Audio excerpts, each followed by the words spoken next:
Wyoming Territory, 1876. The sound of hoofbeats echoed across the open prairie, stirring dust into the golden afternoon light. Preston Keller rode hard, his lean frame bent low over his chestnut stallion as they crested the hill overlooking Sweetwater Valley. At 25, he carried himself with the weathered confidence of a man who'd spent his life under open skies, though the shadows beneath his clear blue eyes hinted at burdens beyond his years. He reined in his horse, scanning the horizon with practiced vigilance. 3 years since the war's end had done little to soften his edges. The Wyoming Territory remained unforgiving, a place where a moment's inattention could cost a man everything. That was the frontier's first lesson: trust nothing, depend on no one but yourself. Preston adjusted his worn leather hat, squinting against the setting sun. 5 miles to Willow Creek, where he'd deliver the message tucked inside his shirt pocket, collect his pay, and move on. Just as he always did, just as he'd done since returning from a war that had stolen his youth and his faith in most things worth believing in. "Steady, Colt," he murmured, patting his horse's neck. "Few more miles and you'll have grain and rest." The animal snorted, as if sharing his master's wariness. Preston had learned to read the land and sky the way others read books, and something felt wrong. The cattle grazing in the distance were too bunched together. A hawk circled overhead without purpose. The breeze carried an acrid smell that didn't belong: fire. He spotted it then, a thin plume of smoke rising from the valley below, too dark to be a campfire, too controlled to be a prairie blaze. Somewhere near the old stagecoach road. Preston's jaw tightened. Whatever was burning down there wasn't his concern. He had a job to do, payment waiting. Getting involved never ended well. "Not our trouble," he said aloud, but Colt shifted beneath him, seemingly unconvinced. The frontier had taught Preston that survival meant keeping to yourself. Caring for others was a luxury he couldn't afford, not since Shiloh, not since he'd watched friends die in his arms while prayers went unanswered. The war had hollowed him out, and 3 years of drifting through territories where law was whatever the strongest man said it was had convinced him that connections were liabilities. Still, something about that smoke drew his eye. He reached for his field glasses, adjusting them until the source came into focus. A stagecoach, tilted awkwardly on a broken axle, one side blackened by flames that someone was frantically trying to extinguish. Preston cursed under his breath.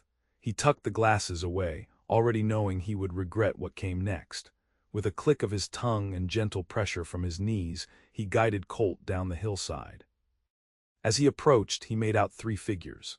An older man in a driver's uniform fighting the flames with a blanket, a young woman in a pale blue dress frantically pulling luggage from the coach, and a thin boy of perhaps 12 helping her. "Water in the creek," Preston called out as he neared. He dismounted in one fluid motion, grabbing his canteen and a folded canvas tarp from behind his saddle. The driver looked up, relief washing over his weathered face. "Thank the Lord, we hit a rut hard enough to snap the axle, and something caught beneath." Preston soaked the tarp in the nearby creek and returned to throw it over the worst of the flames. "Everyone else get clear." "Just us 3, the woman answered, her voice steady despite the circumstances. The other passengers were let off in Laramie. As the flames retreated under their efforts, Preston turned for the first time to properly look at her. The sight nearly stopped him short. She was young, no more than 21 or 22, with thick golden blonde hair partially escaped from its pins and cascading over shoulders squared with determination. Her dress, though travel-worn and now smudged with soot, was of fine Eastern quality. But it was her eyes that held him, clear amber like autumn sunlight through whiskey, direct and unflinching as they met his own. "I'm Olivia Barclay," she said, extending a hand as if they were meeting at a social rather than a roadside disaster. "My brother Thomas and I are most grateful for your assistance, Mr. Keller." "Preston Keller." He took her hand briefly, noting the absence of a wedding band. "You're a long way from anywhere, Miss Barclay." "We're bound for Willow Creek," she replied. "Our uncle owns the mercantile there." Preston nodded, turning his attention back to the coach. "This isn't getting fixed today, probably not tomorrow either." The driver sighed heavily. nearest relay station's 15 miles back. I'll need to walk there and arrange for a replacement coach. Preston eyed the setting sun. Be dark in an hour. Walking back means spending the night on the trail. What choice do we have? The driver asked, resignation in his voice. Olivia Barclay straightened, brushing dirt from her skirts with a practical efficiency that seemed at odds with her refined appearance. What about Willow Creek? Mr. Keller, you said you were headed there. Could we accompany you? The request took Preston by surprise. It's not a journey for a lady and boy, Miss Barclay. Rough country and I ride fast. Thomas and I have traveled from Boston alone, she said with a lift of her chin. We're hardly strangers to difficulty. The boy Thomas nodded enthusiastically, though his thin frame suggested he was more accustomed to school books than saddles. Preston felt the weight of the message in his pocket. Delay meant danger. Getting involved meant complications. I travel light, no extra supplies or bedding. We have our necessities, Olivia countered, gesturing to the bags they'd salvaged, and I assure you we can keep pace. Something in the steady confidence of her gaze made Preston reconsider. Not softness, he'd burned that out of himself long ago, but practicality. Night was coming. Leaving a woman and child alone with an elderly driver wasn't just unwise. It was dishonorable. We leave in 10 minutes, he said finally. Pack only what you need. As they gathered their belongings, Preston secured what he could to Colt's saddle, calculating the added burden and slower pace. The driver would stay with the coach until help arrived. The woman would ride Colt, the boy would double with Preston on the sturdy pony he kept as a pack horse, and they'd make Willow Creek by mid-morning tomorrow if luck held. When Olivia approached with a single carpet bag, Preston noted approvingly that she'd changed into a simpler riding skirt. As he helped her mount, their eyes met briefly, and something unfamiliar stirred within him, a warning perhaps, or something more dangerous. Thank you, she said softly. Not many would stop to help strangers. Don't thank me yet, Miss Barclay. We've a hard ride ahead. As they set off, Preston felt distinctly that he had altered course in ways beyond the mere physical. The weight of the message pressed against his chest, alongside the uncomfortable awareness that, for the first time in years, he had allowed himself to be diverted from the solitary path that had kept him alive in a world where connections meant vulnerability, and vulnerability meant death. Ahead of them, thunderheads gathered on the horizon, promising complications beyond a simple broken axle. Preston's instincts told him this detour would cost him far more than time. Twilight settled across the plains as Preston led their small party into a sheltered draw. The first fat raindrops were already striking the parched earth, releasing the sweet sharp scent of wet sage and dust. They'd pushed as far as they could, but continuing through a prairie thunderstorm was madness. We'll wait it out here, he announced, helping Olivia down from Colt. Her legs trembled slightly from hours in the saddle, but she made no complaint. Will we still reach Willow Creek by tomorrow? She asked, steadying herself against the horse's flank. If the creek crossings aren't washed out. Preston began unloading supplies with efficient movements. Thomas, gather what dry wood you can find before everything's soaked. The boy hurried to comply, eager to prove his usefulness. Preston watched him for a moment, noting how the child tried to mimic his own decisive movements. A strange feeling tugged at him, part recognition, part memory of when he'd been that age, desperate for a man's approval. He's a good boy, Olivia said, following his gaze. Too good for what life has handed him. Preston raised an eyebrow, silently requesting elaboration as he laid out the meager shelter, a weathered canvas tarp strung between two stunted cottonwoods. Our parents died of fever last winter, she explained, helping to secure the corners against the rising wind. Uncle James is our only remaining family. He's never met Thomas, was out west before he was born. Preston nodded, processing the information without comment. Loss was the common currency of the frontier. Everyone carried their share. And you, Olivia asked, are you from these parts originally?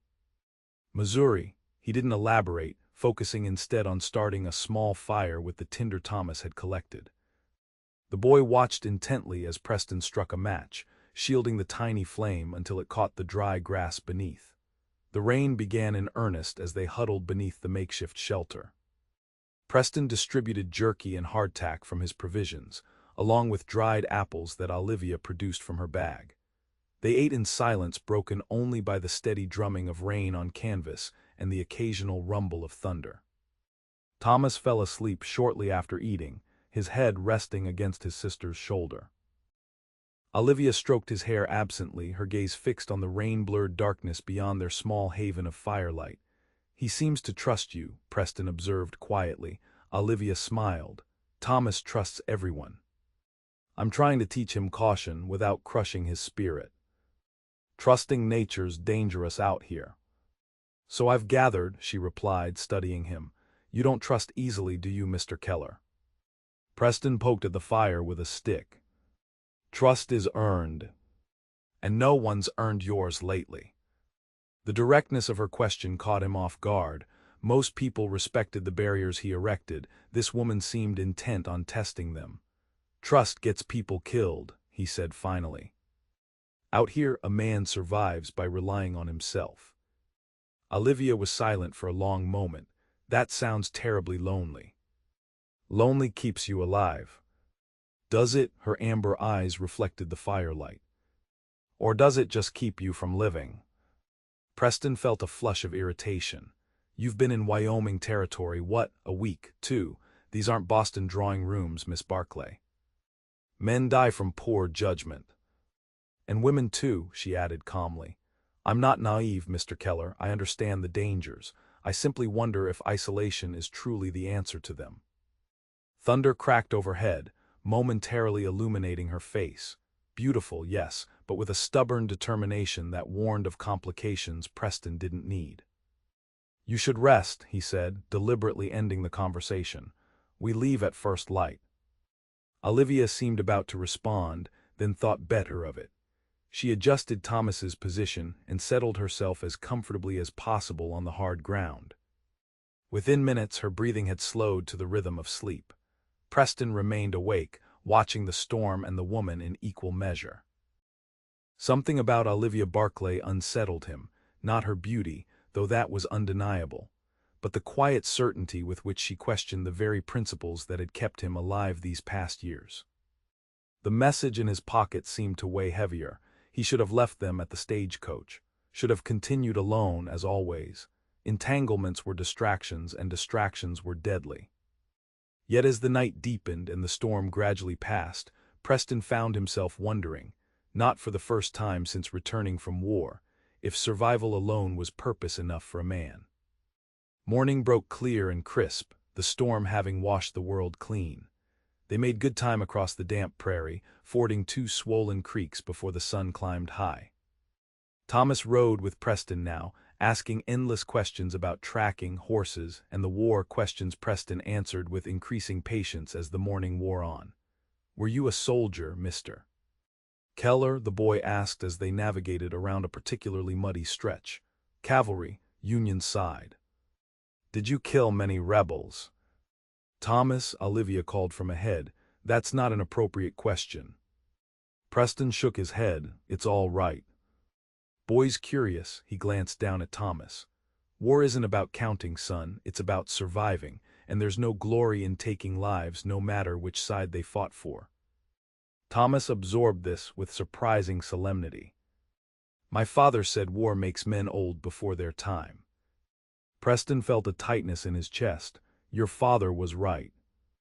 By midday, the distinctive church steeple of Willow Creek appeared on the horizon. The town had grown since Preston had last passed through. New buildings lined what was now a proper main street, and the sounds of construction rang out from what appeared to be a new hotel rising at the far end. "There it is," Olivia said, relief evident in her voice.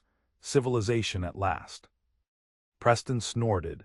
"A loose definition of civilization, Miss Barclay. Willow Creek's still rough around the edges.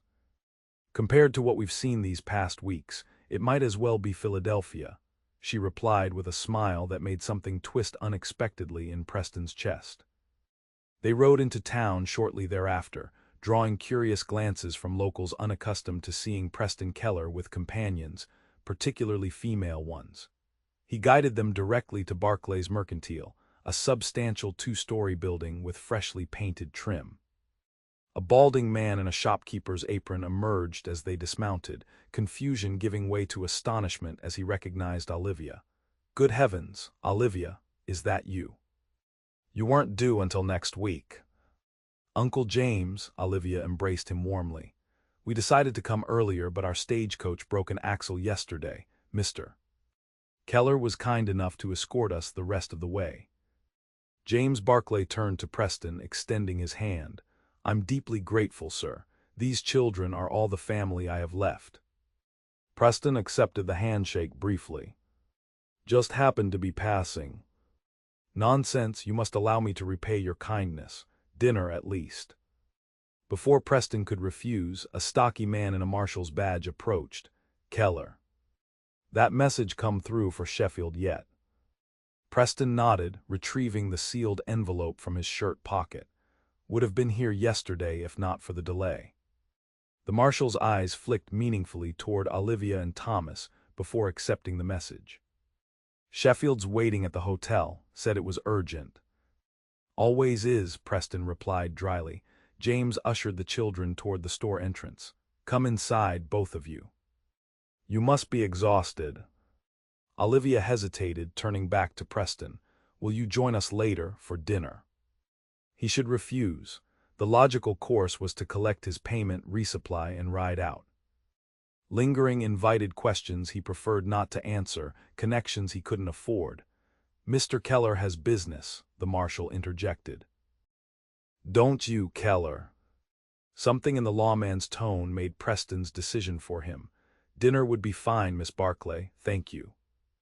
The marshal frowned but said nothing as Olivia smiled and followed her uncle inside, Thomas throwing one last curious glance over his shoulder. "Sheffield won't like the delay," the marshal said once they were alone. "Sheffield can wait another hour." Preston gathered Colt's reins. "I've got horses to tend to."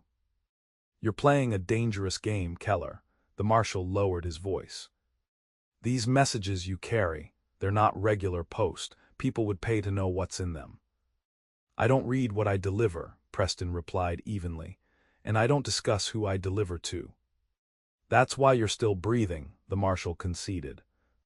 "But getting cozy with locals, that's not smart." Preston's expression hardened. "It's dinner, Marshal, not a wedding proposal." "See it stays that way." The lawman tapped the envelope. "I'll tell Sheffield you've arrived. He's at the Cattleman's Hotel, room 12. As the marshal walked away, Preston led his horses toward the livery stable, uncomfortably aware that for the first time in years, he was considering extending his stay in a town beyond the absolute minimum required. He told himself it was just weariness from the journey, that accepting dinner was merely practical, a free meal was not to be declined on the frontier. But as he unsaddled Colt, Preston knew he was lying to himself. Something about Olivia Barclay had lodged under his skin like a splinter, irritating, impossible to ignore, and dangerous to dig out. Sheffield was exactly as Preston remembered him. A thin, fastidious man who looked more like a schoolteacher than someone who carried the authority of the territorial governor. His room at the Cattleman's Hotel was spartanly neat, with maps spread across the small writing desk. "You're late," Sheffield observed without looking up from the document he was reading. "Broken stagecoach, passengers needed help." Always the reluctant hero, Sheffield finally raised his eyes. Was the content of the message compromised? Preston leaned against the doorframe, seals intact. "I don't read what I carry." "That's why I use you." Sheffield accepted the envelope, breaking the seal and quickly scanning its contents. His expression remained impassive, but Preston noted the slight tightening around his eyes. "Bad news?" Preston asked, not particularly expecting an answer. Sheffield refolded the paper. "Nothing unexpected. The territorial boundaries are being finalized for submission to Congress. Certain interests are displeased with the current proposals. Cattle barons, among others." Sheffield removed a leather pouch from his desk drawer. Your payment as agreed, $20 in gold coin. Preston accepted it with a nod. Any return message? Not yet. I'll need 3 days to prepare my response. Sheffield studied him. Can I count on you to remain in Willow Creek until then? The question caught Preston off guard. Normally, he'd have been planning to leave by morning. 3 days in one place meant visibility, questions, potential entanglements. I have other deliveries scheduled, he said, though this was only partially true. Sheffield's mouth thinned. I'll make it worth your while, $30 for the return journey. It was an excessive sum, nearly a month's wages for most working men. Whatever the message contained, it was clearly of significant importance. 3 days, Preston agreed finally, not longer. Excellent, I'll send word when it's ready. Sheffield turned back to his maps, effectively dismissing him. Outside, Preston found the streets of Willow Creek busier than when they'd arrived. A cattle drive had apparently come through, filling the saloon with rowdy cowhands flush with pay. He skirted the commotion, heading instead toward the general store. Barclay's Mercantile was blessedly quiet in comparison. The bell above the door jingled as Preston entered, finding the store meticulously organized and well-stocked. James Barclay emerged from a back room, his face brightening with recognition. Mr. Keller, I was hoping you'd return. Olivia is just helping Thomas get settled upstairs. I can come back later. Nonsense. She'll be down shortly. Barclay gestured toward a glass case filled with tobacco products. Can I interest you in anything? On the house, of course, after what you did for my family. Preston shook his head. Don't smoke. A practical choice in these dry territories, Barclay agreed. Perhaps some supplies for your journey. When do you depart? Not until Sheffield's business concludes, Preston answered, immediately regretting the disclosure. Barclay's eyebrows rose. You work for Anthony Sheffield, the governor's man. I deliver messages. Preston kept his tone neutral, nothing more. Of course, Barclay said, though his expression suggested deeper interest. Well, that's fortunate timing. Olivia was just saying how grateful she'd be for someone knowledgeable to show her around Willow Creek. Before Preston could respond, footsteps on the wooden staircase announced Olivia's arrival. She had changed into a simple but elegant dress of deep green, her golden hair now neatly arranged with a tortoiseshell comb. The trail dust and exhaustion were gone, revealing even more clearly the refined beauty that seemed so out of place on the frontier. Mr. Keller, she said, a genuine smile warming her features, I was hoping you'd return. Preston removed his hat, suddenly conscious of his trail-worn appearance. Miss Barclay, you're looking rested. Amazing what soap and clean water can accomplish, she replied with gentle humor. Thomas is already asleep. The journey wore him out completely. Children are resilient, Preston observed. He'll be running around by morning. I'm counting on it. He needs stability after, she paused, well after everything. James cleared his throat. Mr. Keller will be in Willow Creek for a few days on business. Perhaps he could show you around tomorrow. Preston opened his mouth to refuse, but Olivia's expression, hopeful yet prepared for disappointment, made the words stick in his throat. I have some errands to run, he said instead. But I could spare an hour or two in the afternoon. That would be wonderful, Olivia replied. I need to learn my way around if I'm to help Uncle James with the store. James beamed. Perfect, and now shall we have dinner? I've had Mrs. Peterson from next door prepare something special.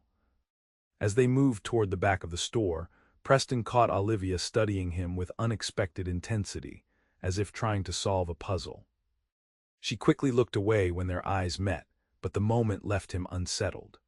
For a man who prided himself on reading others while remaining unreadable, Preston found himself distinctly uncomfortable with the notion that Olivia Barclay might see more than he intended to reveal. The following afternoon found Preston escorting Olivia through Willow Creek, pointing out establishments of note and introducing her to key townspeople. She walked beside him with a natural grace, her parasol shading her fair skin from the intense Wyoming sun. And that's Sullivan's sawmill, Preston explained, indicating a large structure at the edge of town. Best lumber for 100 miles.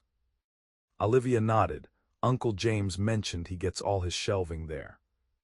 It seems Willow Creek is more established than I expected. It's growing fast. Railroad survey teams were through last month. If they decide to put a station here, the town will double in size within a year. Is that why Mr. Sheffield is here?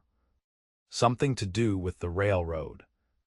Preston glanced at her sharply. What makes you ask about Sheffield? Olivia shrugged lightly. Uncle James mentioned you were delivering messages for him. I simply wondered if it related to the town's development. I don't ask questions about what I deliver, Preston said, more curtly than he intended. A wise policy, I suppose. Olivia's tone remained even, though it must make for a rather solitary existence, never knowing the context of your journeys.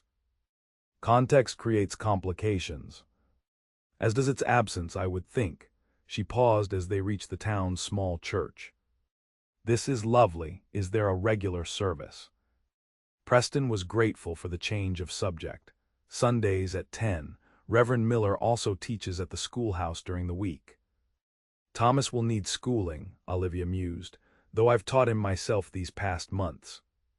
He's quite advanced in mathematics. You were a teacher in Boston. She smiled, not formally. I was educated at Miss Porter's school in Connecticut, then returned home to care for my parents. But I've always enjoyed learning and sharing knowledge. As they continued walking, Preston found himself increasingly aware of the curious glances directed their way.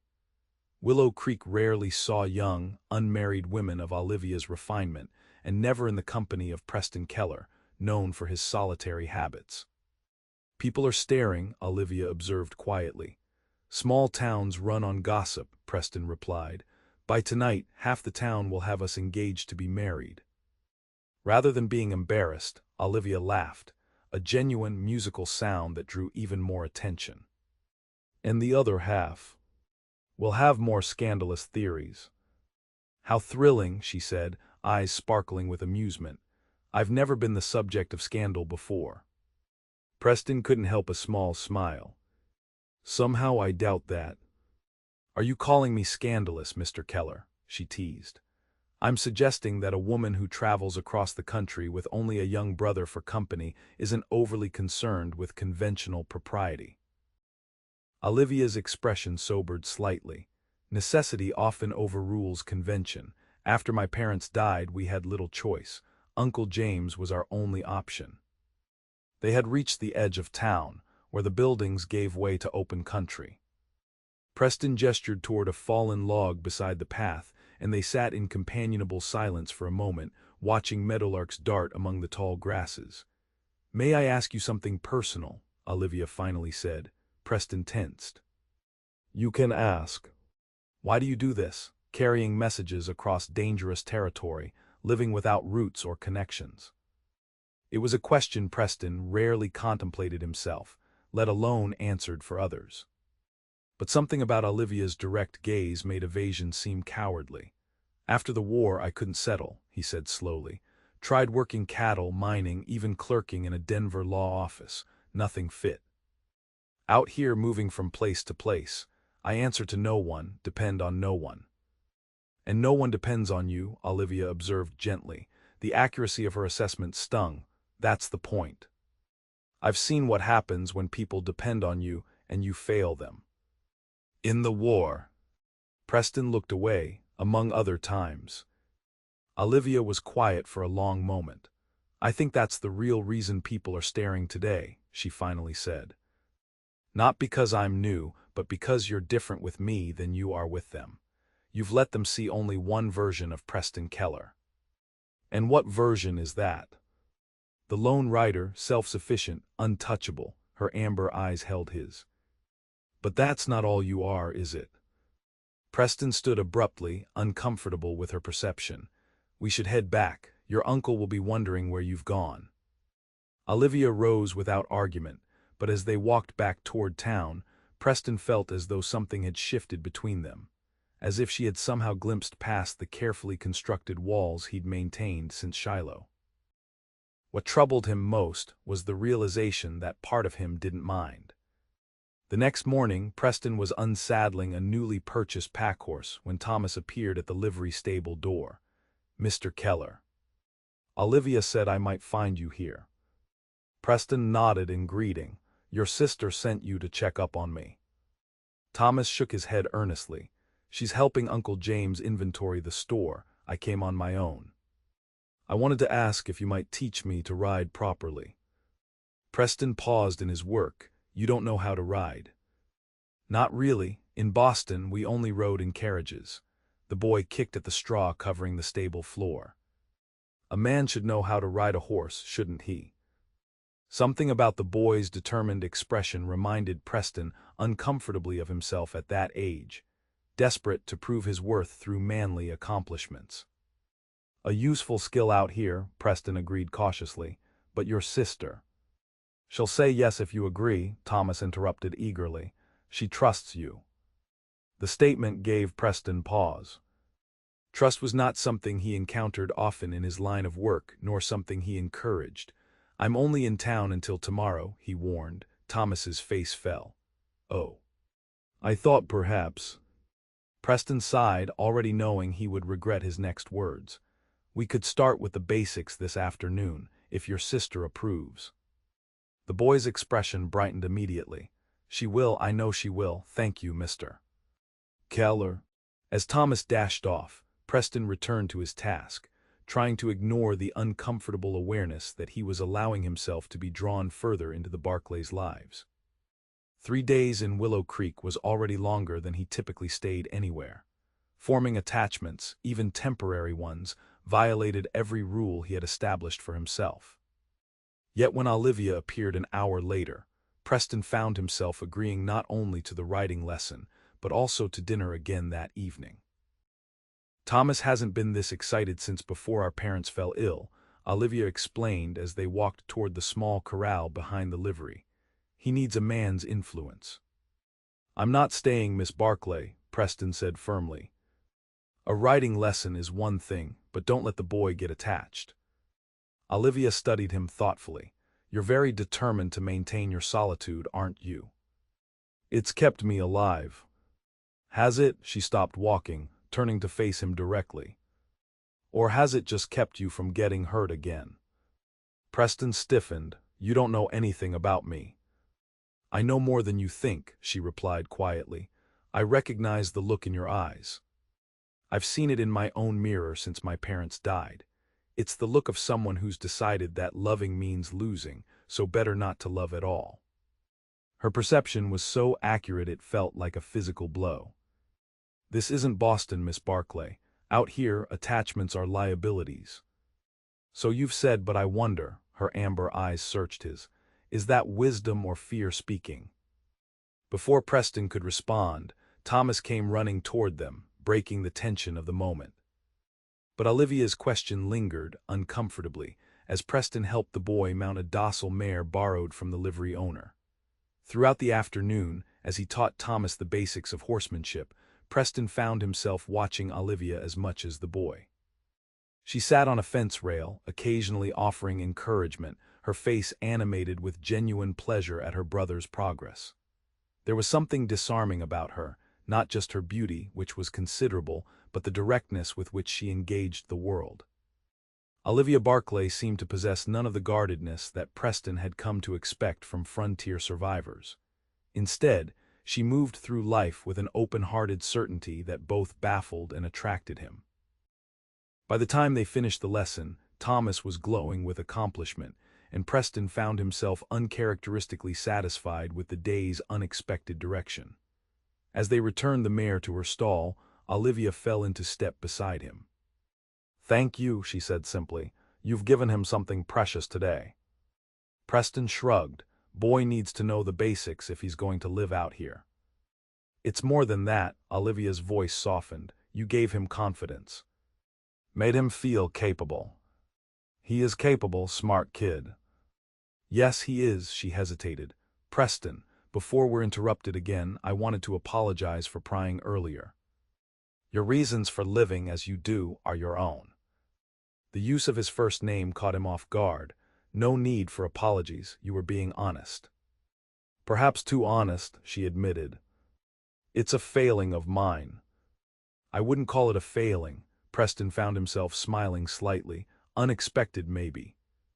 Olivia returned his smile, and for a brief moment, something warm and unfamiliar unfurled in Preston's chest, a sensation so foreign that he immediately distrusted it. I should check if Sheffield has that return message ready, he said abruptly, rebuilding the distance between them. I leave at first light tomorrow. Something like disappointment flickered across Olivia's face, but she nodded. Of course. Will we see you for dinner tonight at least? Preston hesitated, knowing the wisest course would be to refuse. 3 days of Olivia Barclay's company had already compromised his carefully maintained detachment more than he cared to admit. I'll be there, he heard himself say. As he walked away, Preston cursed his own weakness. One more night, he promised himself. One final dinner, and then he would ride out of Willow Creek and away from the dangerous complication that was Olivia Barclay. Sheffield was waiting at the hotel, his expression grim as Preston entered the room. Complications have arisen, he said without preamble. The message will need to be delivered directly to the governor in Cheyenne. Preston frowned. That's 3 days hard riding. Which is why the compensation will be doubled. Sheffield slid a sealed envelope across the desk. $50 upon delivery, and another $50 upon your return with his response. The sum was extraordinary, enough to buy prime land or a small business. Preston studied Sheffield's tense expression. What's in this envelope that's worth $100 to deliver? That's not your concern. It is if it makes me a target, Preston countered. Those cattle barons you mentioned, they involved. Sheffield removed his spectacles, pinching the bridge of his nose. There's a faction that believes Wyoming's future lies with private interests controlling water rights and grazing lands. The governor disagrees. This document contains evidence that certain parties are employing irregular methods to influence territorial boundaries. Irregular.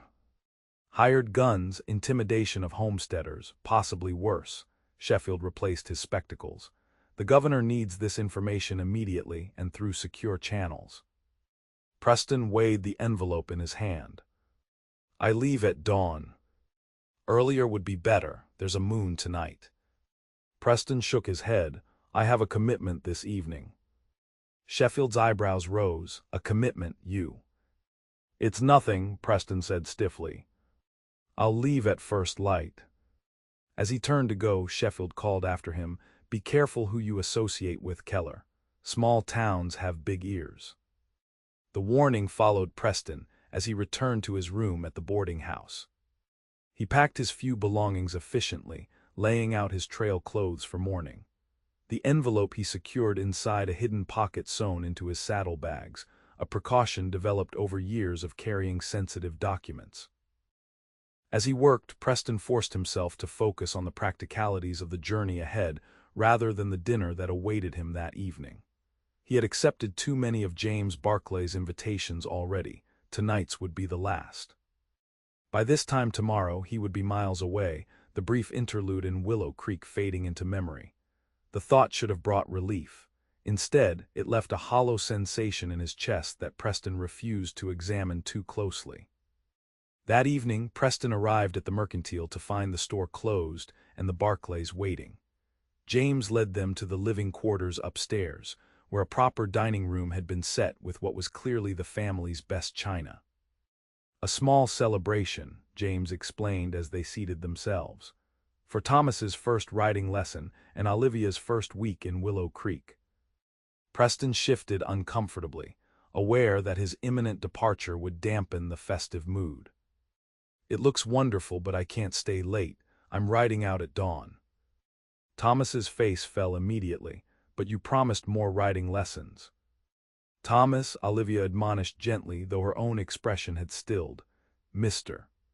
Keller has work that can't wait. Can't someone else deliver the message? The boy persisted. Preston shook his head. That's not how it works, son. James, sensing the tension, quickly steered the conversation towards safer topics as they began the meal. But throughout dinner, Preston was acutely aware of Olivia's quietness, so different from her usual animated presence. When Thomas was sent to bed and James excused himself to check the store ledgers, Preston found himself alone with Olivia in the small parlor. Lamplight softened her features, catching golden highlights in her hair as she stood by the window. "How long will you be gone?" she asked, not turning to look at him. "A week. Maybe more." Olivia nodded, still gazing out at the darkened street. "And then?" Preston hesitated. The honest answer was that he had no plans to return to Willow Creek afterward. His assignments typically took him throughout the territory, rarely bringing him back to the same town twice in a season. "I don't know," he said finally. Olivia turned then, her amber eyes searching his face. "You're not coming back." It wasn't a question. Preston felt an unexpected need to justify himself. "My work takes me where I'm needed." Of course, her voice was carefully neutral. "Thomas will be disappointed, but he'll understand. Boys always do." "Olivia." "It's fine, Preston, truly." She smoothed her skirts with practiced composure. "We've only known each other a few days. It's foolish to expect." "Well, anything, really." The resigned acceptance in her voice bothered Preston more than anger would have. "It's not that simple." "Isn't it?" She stepped closer. "You told me yourself connections are liabilities, attachments are dangerous. You've built your entire life around staying disconnected from others." "With good reason," Preston insisted. "This territory isn't safe, the work I do." "Carrying messages isn't what makes you keep your distance," Olivia interrupted softly. "That's just the excuse you've chosen. The truth is you're afraid." Preston stiffened. "I'm not afraid of anything." "No," her eyes held his, unwavering. "Then why are you running?" "I'm not running. I'm doing my job." Olivia shook her head slightly. "Your job is convenient. It keeps you moving, prevents you from forming connections, gives you a reason to maintain distance. But it's not why you leave. You leave because staying means risking your heart, and you decided long ago that was too dangerous." Her perception cut too close to truths Preston had avoided confronting for years. He turned away, moving toward the door. "I should go, early start tomorrow." "Preston," Olivia's voice stopped him. "Do you ever wonder if what keeps you safe also keeps you imprisoned?" He paused, hand on the doorknob, unable to look back at her. "Good night, Miss Barclay, thank you for dinner." As he descended the stairs and stepped into the cool evening air, Preston felt as though he were leaving something essential behind, something he hadn't realized he wanted until Olivia Barclay had shown him its absence. Dawn found Preston already miles from Willow Creek, pushing Colt at a steady pace across the open prairie. The weather was clear, the terrain familiar, and if all went well, he would reach Cheyenne by the third day. The routine of travel should have been comforting, the solitude, the focus on the immediate necessities of the journey rather than complicated human entanglements. Instead, Preston found his thoughts repeatedly drifting back to Willow Creek. To Thomas's eager face during his riding lesson, to James Barclay's genuine hospitality, to Olivia's parting words which had followed him into restless dreams. "Do you ever wonder if what keeps you safe also keeps you imprisoned?" The question gnawed at him as the miles passed beneath Colt's steady hooves. Preston had spent years convincing himself that his solitary existence was a choice, a practical adaptation to the dangers of frontier life and his own particular work. Olivia's suggestion that it was instead a prison of his own making challenged everything he had come to accept about himself. By midday, Preston's mood had darkened with the gathering clouds on the horizon. A storm was building to the west, promising complications for the night's camp. He pushed on, hoping to reach Cottonwood Creek before the weather turned. He had just crested a ridge overlooking the creek when he spotted them, 4 riders, moving purposefully along the trail he was following. Something in their formation triggered Preston's caution. They weren't soldiers or ranch hands who typically rode more casually. These men maintained vigilant spacing, weapons visible, scanning the terrain as they traveled. Preston dismounted, leading Colt behind the ridgeline where he wouldn't be silhouetted against the sky. From his saddlebag, he retrieved his field glasses and studied the group more carefully. The lead rider was instantly recognizable, a tall man with a distinctive scar running from eye to chin. Jackson Reeves, a hired gun known throughout the territory for working exclusively for the cattle interests. Preston had encountered him once before, delivering a message to a homesteader who had later been found dead after refusing to sell his water rights.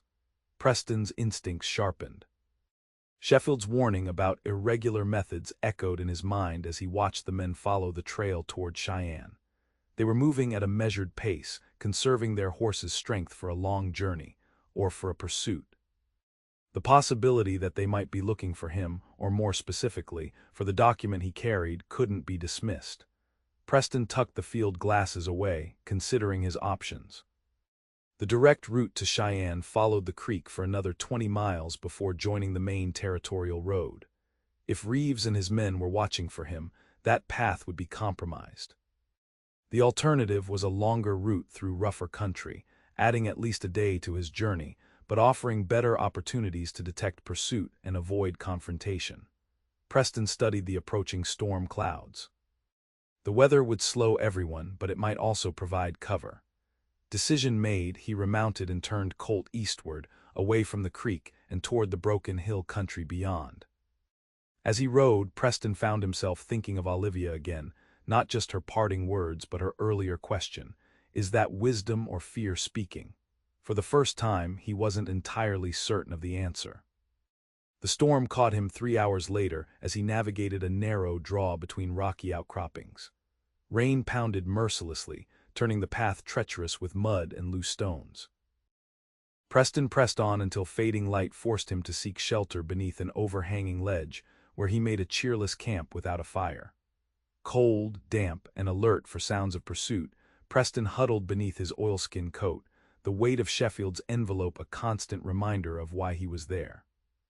Yet as night deepened and the storm gradually passed, other thoughts intruded. Unbidden images of a warm parlor in Willow Creek, amber eyes reflecting lamplight, and the possibility of a different kind of life than the one he had chosen. Or perhaps, as Olivia had suggested, the life that had chosen him because he was too afraid to reach for anything else. The next 2 days passed in a grueling rhythm of hard riding and cautious progress. Preston spotted Reeves's men twice more, once at a river crossing he had deliberately avoided, and later watching the main road from a distant hillside. Their presence confirmed his suspicions. Someone had learned of Sheffield's message and was determined to intercept it. By the time Preston reached Cheyenne, he was exhausted, mud-splattered, and grimly satisfied that he had outmaneuvered his pursuers. He delivered the envelope directly to the territorial governor as instructed, waiting in an antechamber while the official read its contents. When the governor finally summoned him, his expression was grave. "Sheffield's information confirms what we suspected. The situation is worse than we feared." Preston remained silent, maintaining his policy of avoiding details about the messages he carried. The governor studied him thoughtfully. "You encountered trouble on the road." "Nothing I couldn't handle," Preston replied, "but there are men watching the main routes, Reeves and his crew." Jackson Reeves, the governor's mouth thinned to a hard line. "That confirms the Cattlemen's Association involvement. They wouldn't send him unless they were desperate." He unlocked a drawer in his desk, removing a sealed document. "My response: the situation requires immediate action from the territorial authorities." Preston accepted the envelope. "I'll need a fresh horse." "And perhaps reinforcement," the governor suggested. "I could assign a military escort." "No," Preston interrupted firmly. "I work alone. An escort would only attract attention." The older man nodded slowly. "As you wish, but be careful, Keller. These men don't hesitate to eliminate obstacles. You'd be wise to take an indirect route back." "Already planned to." Preston tucked the envelope securely away. "I'll leave at first light." "The payment we agreed upon." The governor handed over a leather pouch. $50 now, 50 upon delivery to Sheffield." The weight of the gold felt substantial in Preston's palm, a reminder of why he accepted such risks. This single journey would fund months of independence, free from obligations to anyone. Yet as he left the governor's office, Preston found the thought less satisfying than it should have been. The gold represented continued solitude, continued movement without purpose beyond the next delivery, the next payment. Do you ever wonder if what keeps you safe also keeps you imprisoned? Olivia's question followed him as he made arrangements for the return journey, haunting him with possibilities he had never allowed himself to consider. Preston left Cheyenne before dawn, taking an even more circuitous route than he had planned originally. The governor's reaction had confirmed the sensitivity of the information he carried, increasing the likelihood that Reeves would be watching for his return. For 2 days he traveled cautiously, avoiding settlements and known trails, sleeping briefly and always alert for signs of pursuit. The weather cooperated, remaining clear and cool, perfect conditions for making steady progress across the challenging terrain. On the 3rd day, Preston allowed himself to believe he might have successfully evaded Reeves and his men. Willow Creek was still a hard day's ride away, but the most difficult country was behind him. If he pushed through the night, he could reach the town by morning, deliver the governor's response to Sheffield, and collect his final payment. And then what? The question arose unbidden as Preston watered his horse at a small spring. The original plan had been simple: take the money and move on to the next job, the next temporary stopping place. But now the prospect held less appeal than it once had. He was still considering this uncomfortable realization when he heard it, the distant but unmistakable sound of multiple horses approaching from the south. Preston mounted quickly, leading his horse into a stand of cottonwoods that offered better visibility while providing cover. Through his field glasses, he counted 5 riders moving with purpose along his back trail. Reeves was at their head, and they were gaining ground more quickly than Preston had anticipated. Someone had spotted him, or perhaps they had simply guessed his destination and taken a more direct route while he had been cautious. Preston calculated distances and options. Making a run for Willow Creek was risky. 5 against 1 in open country were poor odds. But turning aside now meant further delay in delivering the governor's message, which Sheffield had emphasized was time-sensitive.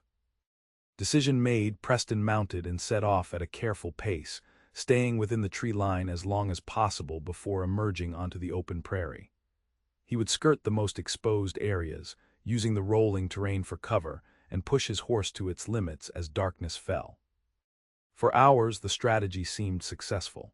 Preston maintained his lead, though the distant figures remained visible on his back trail. But as afternoon waned, his horse began to tire, the pace of the pursuit steadily gaining ground. By sunset, Preston knew he wouldn't reach Willow Creek before Reeves caught up. He needed a defensible position and a plan that didn't involve outrunning 5 fresh horses. The solution appeared as twilight deepened. An abandoned homestead nestled in a small draw, its wooden structures partially collapsed but still offering better protection than open ground. Preston guided his exhausted mount toward it, dismounting to lead the horse behind what remained of the cabin. Inside, he found evidence of a hasty departure: broken furniture, a rusted stove, tattered curtains still hanging at glassless windows. The roof had partially caved in, but one corner remained intact, offering some shelter and a vantage point from which to watch the approach. Preston settled his horse, removed his Winchester from its scabbard, and positioned himself where he could observe without being easily seen. He had perhaps 20 minutes before Reeves and his men arrived, enough time to prepare, but not to escape. As darkness fell completely, Preston found himself in the unusual position of praying for a peaceful resolution to a situation that seemed destined for violence. The document he carried was clearly valuable enough to kill for. Reeves wouldn't hesitate to eliminate a lone courier to obtain it. The sound of approaching riders brought Preston to full alert. They were being cautious now, spreading out to surround the homestead rather than riding directly in, a sign that they'd spotted his location. "Keller," Reeves's voice carried clearly through the night air, "we know you're in there. Come out and we can discuss this like civilized men." Preston remained silent, adjusting his position for a better angle on the approaching figures. "No need for bloodshed," Reeves continued. "All we want is the paper. You can ride away with your payment. No one needs to know you ever had it." The offer was almost laughable. Preston had crossed paths with Reeves enough times to know the man never left witnesses. If he surrendered the document, he'd be signing his own death warrant. "Sheffield's not worth dying for," another voice called out. "Neither is the governor. They sit in comfortable offices while men like you and me do the dirty work." A valid point, Preston had to admit. But this wasn't about loyalty to Sheffield or the governor. It was about the job he had accepted, the responsibility he had taken on, and more fundamentally, it was about the principle that had guided him since the war. A man's word meant something. If you took payment to do a job, you did it right or died trying. "Last chance, Keller," Reeves shouted. "Throw out the message and ride away, or we come in shooting." Preston's answer was a carefully aimed shot that kicked up dirt near Reeves's horse, causing the animal to rear in panic. The response was immediate, a barrage of gunfire that splintered wood and sent debris raining down as bullets tore through the cabin's weathered walls. Preston remained motionless, conserving ammunition, waiting for a clear target. When the firing paused, he seized his opportunity, squeezing off 2 rapid shots that dropped one of Reeves's men with a cry of pain. The others scattered, seeking better cover, but Preston had made his point. Getting to him wouldn't be easy or without cost. For the next hour, a tense stalemate held. Occasional shots were exchanged, but neither side gained advantage. Darkness provided some protection, but it also meant Preston couldn't see his opponents clearly. He knew they were positioning themselves for a coordinated rush that would overwhelm his defenses through sheer numbers. As midnight approached, Preston assessed his situation with brutal honesty. His ammunition was limited, his position compromised, and dawn would only make his situation worse. The odds of surviving until morning, let alone reaching Willow Creek with the document intact, were vanishingly small. For the first time in years, Preston felt a profound regret that had nothing to do with his current predicament. If these were to be his final hours, he found himself wishing they had been spent differently. Not alone in an abandoned homestead facing certain death, but perhaps in a warm parlor in Willow Creek, listening to Olivia Barclay challenge his carefully constructed worldview with uncomfortable truths. The realization came with surprising clarity. Olivia had been right. His solitary existence hadn't been wisdom but fear of loss, of vulnerability, of caring enough about something or someone that losing them would matter. Now, facing the very real possibility that he would never see her again, Preston understood how empty his life's philosophy had been. Safety through isolation was an illusion. Death found everyone eventually, whether they had loved or not. The only real choice was how to live the time in between. A fresh volley of gunfire interrupted his thoughts, followed by a sound that made Preston's blood run cold, hoofbeats approaching rapidly from the east. Reinforcements for Reeves, arriving to tip the balance decisively against him. Preston gripped his Winchester more tightly, prepared to sell his life as dearly as possible. He would not surrender the document, would not betray the trust placed in him. If this was his end, at least it would be on his terms. The new arrivals crested the ridge overlooking the homestead, not the 2 or 3 riders Preston had expected, but what appeared to be a dozen men, moving with military precision. A commanding voice rang out through the darkness. "This is Marshal Collins with territorial deputies. Lay down your weapons immediately." The unexpected development froze both sides momentarily. Then chaos erupted as Reeves and his remaining men scattered, abandoning their position rather than facing lawful authorities. Preston remained motionless, uncertain whether this apparent rescue was genuine or simply another threat in a different form. He had dealt with corrupt lawmen before, some in the pay of the same interests that employed men like Reeves. "Keller," the marshal called out, "Sheffield sent us when you didn't return on schedule. Are you injured?" Preston hesitated, then made his decision. "I'm here," he called back, "unharmed." The marshal approached cautiously, hands visible. Governor wired ahead when you left Cheyenne, said you might have trouble. Looks like he was right. Relief washed over Preston as he recognized the man, a legitimate territorial marshal he'd encountered on previous deliveries. Reeves and his men were waiting. They knew about the message. We'll deal with Reeves, the marshal assured him. Right now, our priority is getting you and that document safely to Willow Creek. Sheffield's waiting. As Preston gathered his gear and mounted his tired horse, he felt an unexpected lightness despite his exhaustion. He had faced death and survived, but more importantly, he had confronted truths about himself that could no longer be ignored. The marshal and his deputies formed a protective escort as they rode through the night toward Willow Creek. With each mile, Preston's thoughts increasingly turned to what awaited him there, not just the completion of his assignment, but the possibility of something he had denied himself for too long. Dawn was breaking as the weary party rode into Willow Creek. The town was just coming to life, shopkeepers opening their doors, the smell of breakfast fires carrying on the cool morning air. Marshal Collins accompanied Preston directly to Sheffield's hotel, where the government agent was waiting, pacing his room with evident anxiety. "Thank God," Sheffield exclaimed as Preston entered. "When you didn't arrive yesterday, I feared the worst." "Nearly happened," Preston replied, removing the governor's response from its hiding place and placing it on the desk. Reeves and his men were waiting. Sheffield's expression darkened as he accepted the envelope. "The leak must be in the governor's office. No one else knew you were returning." "Marshal Collins arrived just in time," Preston acknowledged. "Wouldn't have made it otherwise." "The territorial governor values your service greatly," Sheffield said, unlocking a drawer and removing a leather pouch. "As promised, $50 for the safe delivery, plus an additional $20 for the complications." Preston accepted the payment, but found himself oddly detached from the transaction that would normally have given him satisfaction. What happens now? Sheffield glanced at the marshal. "The evidence in these documents is sufficient for arrests. The Cattlemen's Association leadership will face federal charges for their methods of influencing territorial boundaries." "And Reeves?" Preston asked. "He'll be found," the marshal assured him.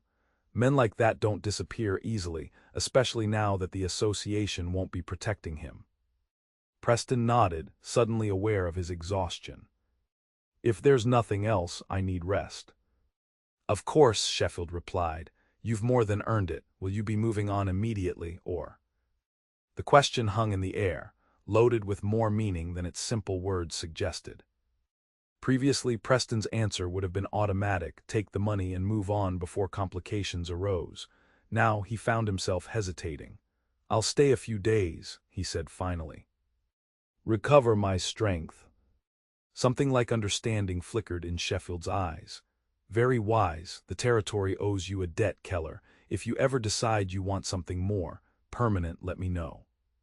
The governor values reliable men." Preston merely nodded before taking his leave. Outside, the town was fully awake now, the main street busy with morning activities.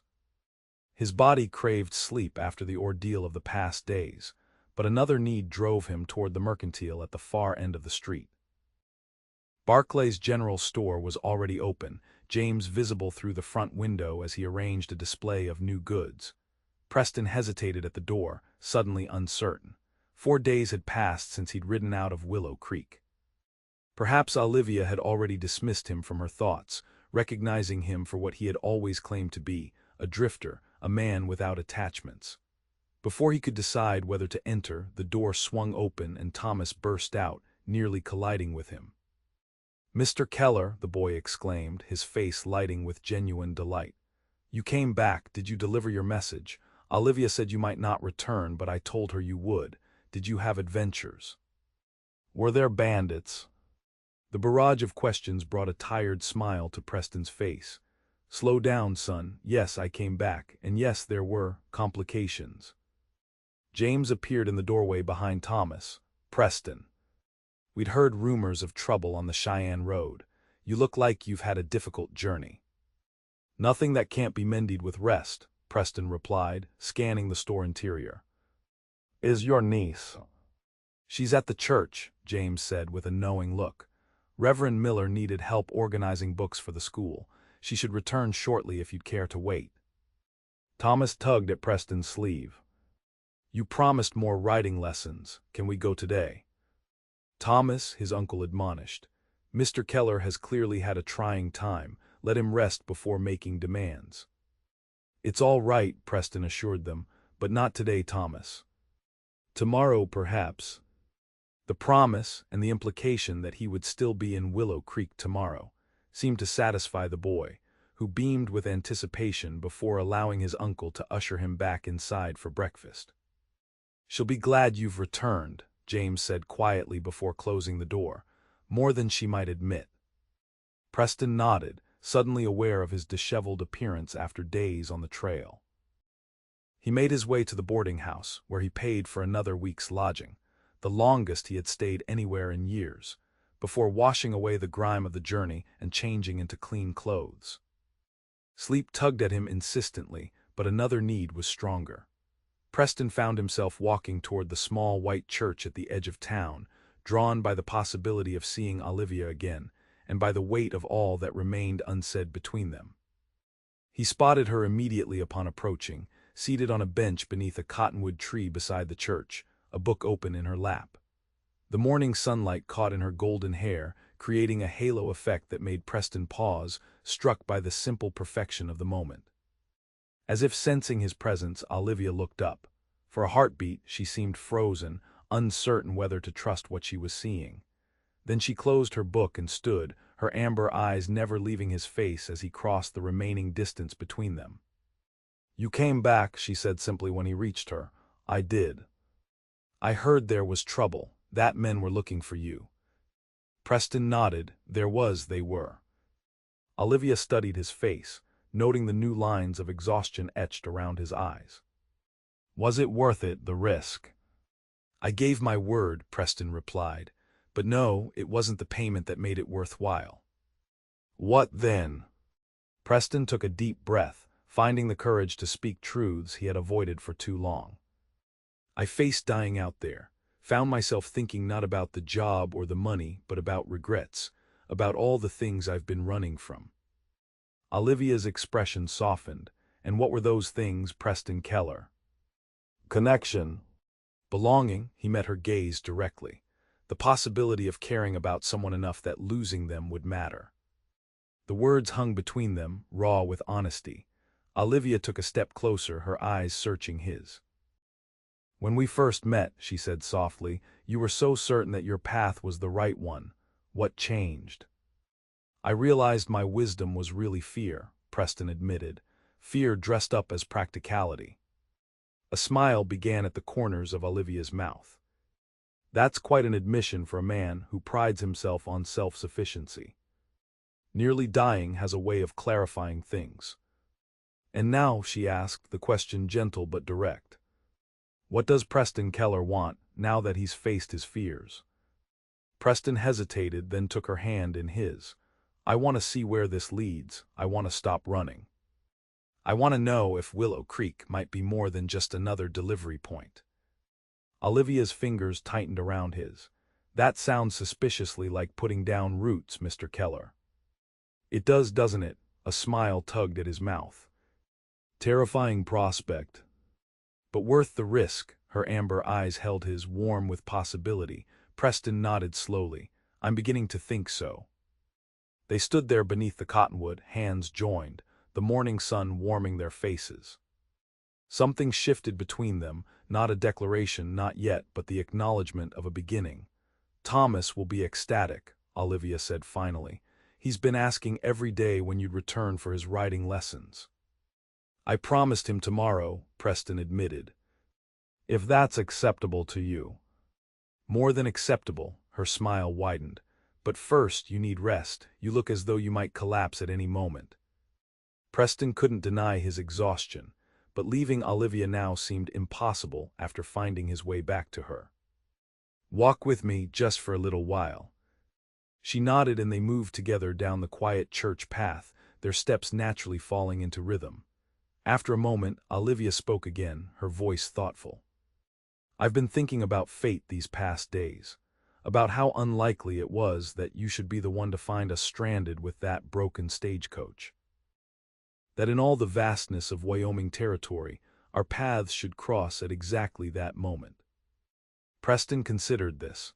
"I've never put much stock in fate, always figured life was what you made it, nothing more." And now, Olivia turned to face him, her expression earnest.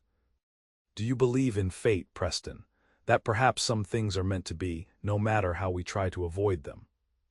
The question hung between them, weighted with meaning beyond its simple words.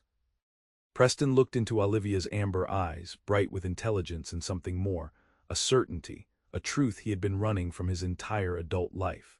In that moment, standing on a quiet church path in a frontier town he had never meant to call home, Preston Keller saw the truth in her eyes, that some connections were inevitable, some bonds meant to form despite all resistance. That perhaps his long journey had always been leading him here, to this woman, to this moment of choice. "I believe," he said finally, "that sometimes what we're most afraid of is exactly what we need most." Olivia's smile was radiant. "That's not quite an answer, Mr. Keller." "No," Preston agreed, finding himself smiling in return, "but it's a beginning." And as they continued their walk, shoulders occasionally brushing, Preston felt the walls he had built around himself for so many years beginning to crumble.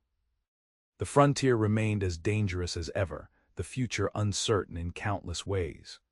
But for the first time since before the war, he found himself looking forward rather than behind, eager to discover what might grow in the spaces where fear had once ruled. It wasn't fate, perhaps, but it was a choice, his choice, to stop running, to risk connection, to believe that what made life dangerous also made it worth living. And as Olivia's hand found his once more, Preston knew with sudden clarity that it was the first truly free choice he had made in years.